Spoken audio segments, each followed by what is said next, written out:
സ്നേഹമുള്ളവരെ, ഈശോയോട് ഒരു മനുഷ്യൻ ചോദിച്ചു, ഞാൻ പ്രമാണങ്ങളെല്ലാം ചെറുപ്പം മുതലേ അനുഷ്ഠിക്കുന്നവനാണ്, ഇനി എനിക്കെന്തൊരു കുറവുണ്ട് എന്ന് ചോദിച്ചപ്പോൾ ഈശോ പറഞ്ഞത്, നിനക്കൊരു കുറവുണ്ട്, നിനക്കുള്ളതെല്ലാം വിറ്റ് ദരിദ്രർക്ക് കൊടുക്കുക, അപ്പോൾ നിനക്ക് സ്വർഗത്തിൽ നിക്ഷേപം ഉണ്ടാകും, എന്നിട്ട് എന്നെ അനുഗമിക്കുക.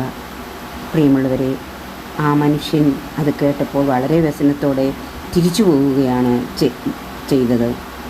ധനികനായ മനുഷ്യന് തൻ്റെ സ്വത്ത് ഉപേക്ഷിക്കുവാനായിട്ട് സാധിക്കുകയില്ല എന്ന് അത് ദുഷ്കരമാണെന്നും കർത്താവ് അരുളി ചെയ്യുന്നു. കർത്താവ് എന്നിട്ട് പറയുന്നു, സ്വർഗരാജ്യത്തെ പ്രതി എല്ലാം ഉപേക്ഷിക്കുന്നവർക്ക് ഞാൻ 100 ഇരട്ടി നൽകും എന്ന് അവിടുന്ന് പറയുന്നു. നമുക്കും സ്വർഗരാജ്യത്തെ പ്രതി എല്ലാം ഉപേക്ഷിക്കാം. ദൈവത്തിനും ദൈവരാജ്യത്തിൻ്റെ വിസ്തൃതിക്കും വേണ്ടി നാം പ്രവർത്തിക്കണം എന്നുള്ളതാണ് കർത്താവ് അരുളി ചെയ്യുന്നത്. നമ്മുടെ സ്വന്തം ഇഷ്ടങ്ങൾക്കും സ്വന്തം കാര്യങ്ങൾക്കുമായി പണം വിനിയോഗിക്കരുത് എന്നാണ് അവിടുന്ന് വചനങ്ങളിലൂടെ നമ്മെ ഓർമ്മപ്പെടുത്തുന്നത്. നമുക്ക് ഒരു ഗാനം പാടി നമ്മുടെ ജീവിതത്തെ പരിശോധിക്കാം.